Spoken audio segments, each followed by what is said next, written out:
বালাধন চা বাগানে মুখ্যমন্ত্রী পাকা সড়ক প্রকল্পের অধীনে সড়ক নির্মাণ করতে গিয়ে কেটে ফেলা হয়েছিল হাজারো মূল্যবান গাছপাতালি, কিন্তু গাছ কাটা হলেও নির্মাণ করা হয়নি সড়ক। এ নিয়ে বেশ কিছু সময় ধরে ভুগছিলেন ওই সড়ক ধরে চলাচলকারী আমজনতা সহ বাগান শ্রমিকেরা। সোমবার এই ঘটনা নিয়ে সোচ্চার হয়েছেন বাগানের শ্রমিকরা।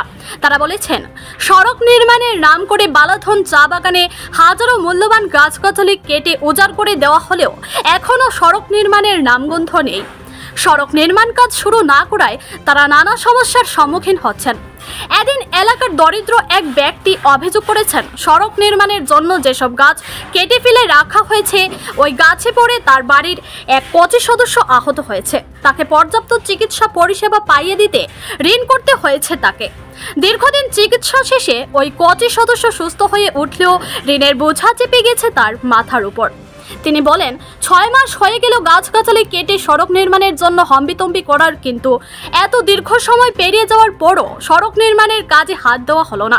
এদিকে সড়ক নির্মাণের কাজের দায়িত্বপ্রাপ্ত ঠিকাদারের হয়ে সালিশি করলেন রাহুল বাগতি নামের এক ব্যক্তি। তিনি বলেছেন, পানীয় জলের পাইপের জন্য তারা সড়ক নির্মাণ কাজ করতে পারছেন না। Bureau report, Barak Bani news network. রাস্তা তো বেশ খারাপ, কাদা হয়ে যায়, আর প্লাস আমরা হাঁটতে পারি না। এটা বহুত কষ্ট করে হাঁটি, আমরা আওয়া যাওয়া করি। বিয়া বাড়ি হইলে আরো কষ্ট হয়ে যায়, গাড়ি এক দুটা গেলে কি বিরাট কষ্ট পাই আমরা। বাচ্চা কাটি স্কুলে প্রবলেম হয়ে যায়। ভালো আসলো হ্যাঁ, কাটার আগে রাস্তাটা ভালো আসলো। কিটা কাটা হইছে? গাছ এটা করছে এখন। কেনে গাছ কেনে কাটা হইছে? গাছটা কে কাটছে? গাছটা কাটাইছে এখন এখানের মধ্যেই কেউ আসলো, আর কন্ট্রাক্টর কে আসলো এটা তো আমরা দেখছিও না টোটালি। আর ব্যাপারটা হয়েছে রাস্তাটা কাটাইছে, রাস্তাটা ভালো হওয়ার লাগে আর যতটাই গাছ কাটাইছে এক একটা মানুষের কমসে কম 50 থেকে 55টা গাছ কাটাইছে। কি কি গাছ আছে? সুপারি গাছ, আম গাছ, কাঁঠাল গাছ।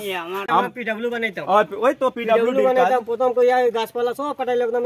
কত মিটার? 4 মিটার না? হ্যাঁ 4 মিটার কইয়া একবার গাছপালা বেজান কাটাইছে আমরা। এটা কতদিন হওয়ার কাটানো হইছে? 5-6 মাস হই যায়। হ্যাঁ 5-6 মাস হই যায়, 6 মাস সব দি হই। এই কন্ডিশনে আমরা কোনো বাচ্চা স্কুল যাইতে পারে না।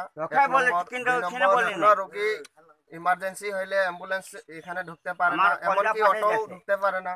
ওই কারণে প্রাকৃতিক জিনিস এত কিছু যে নষ্ট করলো, এটা একমাত্র যারা অর্ডার দিছে কাটার লাগি এবং আমরা ফরেস্ট ডিপার্টমেন্ট আছে, ওনারাও একটু দৃষ্টি আকর্ষণ করুক। আমরা জনসাধারণে এটা আশ্বাস দিছি যে রাস্তা হয়ে যাইব, আপনারা যতটুক জায়গা ছাড়তে লাগে ছাড়বা। সবাই রাস্তার লাগি জায়গা দিছে, কিন্তু এখন পর্যন্ত রাস্তার কোনো রাস্তাও নাই, গাছও সব শেষ।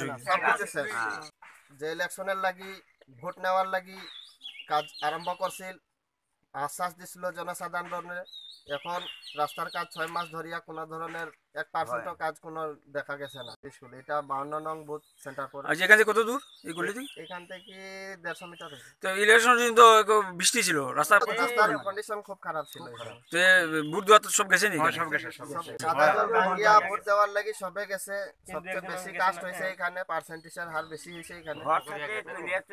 কয়েকজন মিস্ত্রি হয়ে গেছে রাস্তার কারণে, গাড়ি গেছে না, আইতে পারছে না। ওই অসুখ মানুষ,